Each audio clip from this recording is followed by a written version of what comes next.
Day 11. Waiting patiently. Rest in the Lord and wait patiently for Him.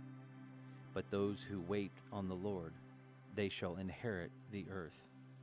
Psalm 37, verses 7 and 9. Consider also these verses. By your patience possess your souls. Luke 21:19. For you have need of endurance.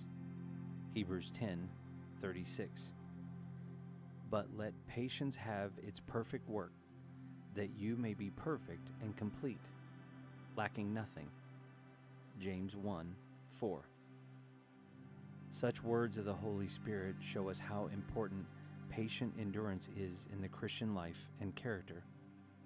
And there is no better place for cultivating or displaying patience than in waiting on God. There we discover how impatient we are and what our impatience indicates. We confess at times to be impatient with others and circumstances that hinder us, or with ourselves and our slow progress in the Christian life. But when we sincerely begin to wait on God, we find that it is with God that we are truly impatient, because He does not immediately do our bidding. It is in waiting on God that our eyes are open to see His wise and sovereign will, and to understand that the sooner and more completely we yield to that will, the more surely His blessing can come to us. So then, it is not of him who wills, nor of him who runs, but of God who shows mercy. Romans 9:16. We have as little power to strengthen our spiritual life as we had to originate it. We were born not of the will of the flesh, nor of the will of man, but of the will of God. John 1:13. Even so, our willing and running, our desire and effort, accomplishes nothing, for all is done by God who has mercy on us. All the exercises of the spiritual life, our reading and praying, our willing and doing, have merit. But they can do no more than point the way and prepare us in humility to depend alone on God, and to wait patiently for His perfect timing. The waiting serves to teach us absolute dependence on God's mighty working, and to make us place ourselves at His disposal in perfect patience. Those who wait on the Lord shall inherit the earth. The heirs must wait. They can afford to wait. Rest in the Lord and wait patiently for Him. Another translation for rest is be silent. Be silent for the Lord, or be still before the Lord. It is resting in the Lord, in His will and promise and faithfulness and love that makes patience easy.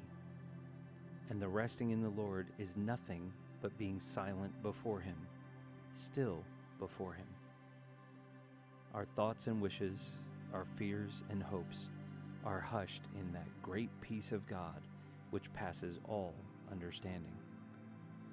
That peace calms the heart and quiets the mind when we are anxious for anything, because we have made our requests known to God.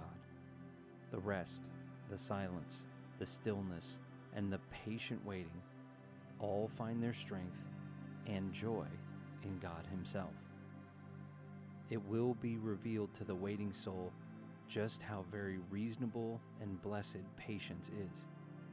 Our patience will be seen as the counterpart of God's patience. He longs far more to bless us than we desire the blessing. But as the farmer waits for the precious fruit of the earth, waiting patiently for it until it receives the early and latter rain, so God accommodates our slowness and waits along with us. James 5:7.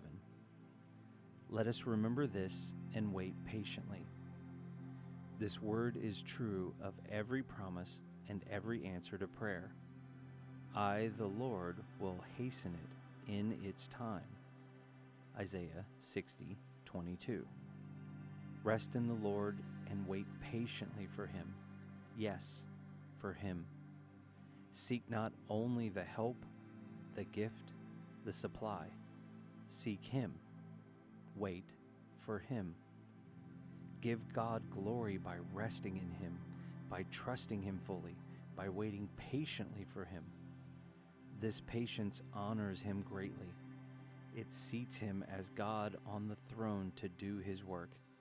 It yields oneself wholly into His hands. It lets God be God. If you are waiting for some special request, wait patiently. If you are seeking to know and have more of God, wait patiently. Whether it be in the shorter specific periods of waiting or as the continuous habit of the soul, rest in the Lord. Be still before the Lord and wait patiently. Those who wait on the Lord shall inherit the earth. My soul, wait only on God.